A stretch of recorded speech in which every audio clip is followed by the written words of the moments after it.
नरक की सजा सच या भ्रांति, आइए जानते हैं। पुराणों में नरक, नरकासुर और नरक चतुर्दशी, नरक पूर्णिमा का वर्णन मिलता है। नरकस्था अथवा नरक नदी वैतरणी को कहते हैं। नरक चतुर्दशी के दिन तेल से मालिश कर स्नान करना चाहिए। इसी तिथि को यम का तर्पण किया जाता है।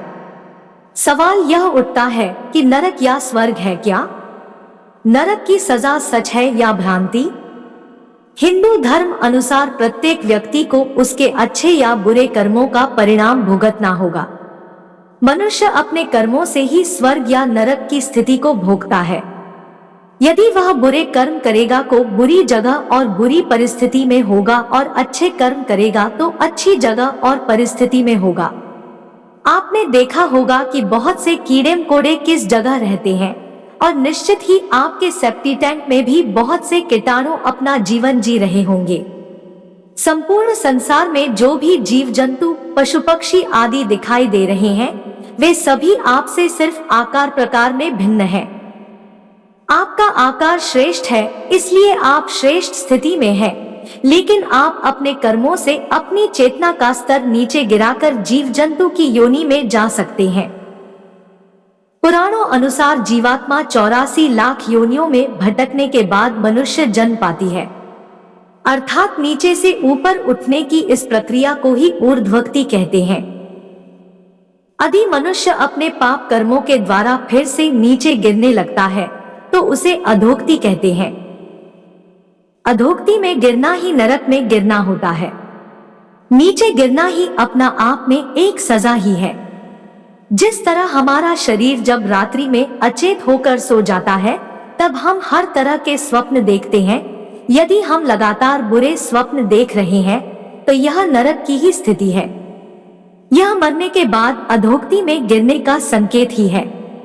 दरअसल आप अपने जीवन में चेतना, जागरण को ऊपर उठाते हैं या नीचे गिराते हैं, यह आप पर ही निर्भर है। नीचे गिरेंगे तो आपको नीचे के लोक में जीवन मिलेगा। कहते हैं कि स्वर्ग धरती के ऊपर है तो नरक धरती के नीचे यानी पाताल भूमि में है। इसे अधोलोक भी कहते हैं। अधोलोक यानी नीचे का लोक है। ऊर्ध्व लोक का अर्थ ऊपर का लोक अर्थात स्वर्ग। मध्य लोक में हमारा ब्रह्मांड है। सामान्यत ऊर्ध्व गति, स्थिर गति और अधोगति होती है। पाताल के नीचे बहुत अधिक जल है और उसके नीचे नरकों की स्थिति बताई गई है, जिनमें पापी जीव स्वतः ही गिरकर सजा पाते हैं। यूं तो नरकों की संख्या 55 करोड़ है, किंतु उनमें रौरव से लेकर स्वभोजन तक 21 प्रधान है। महाभारत में राजा परीक्षित इस संबंध में शुकदेव जी से प्रश्न पूछते हैं तो वे कहते हैं कि राजन, ये नरक त्रिलोक के भीतर ही है तथा दक्षिण की ओर पृथ्वी से नीचे जल के ऊपर स्थित है।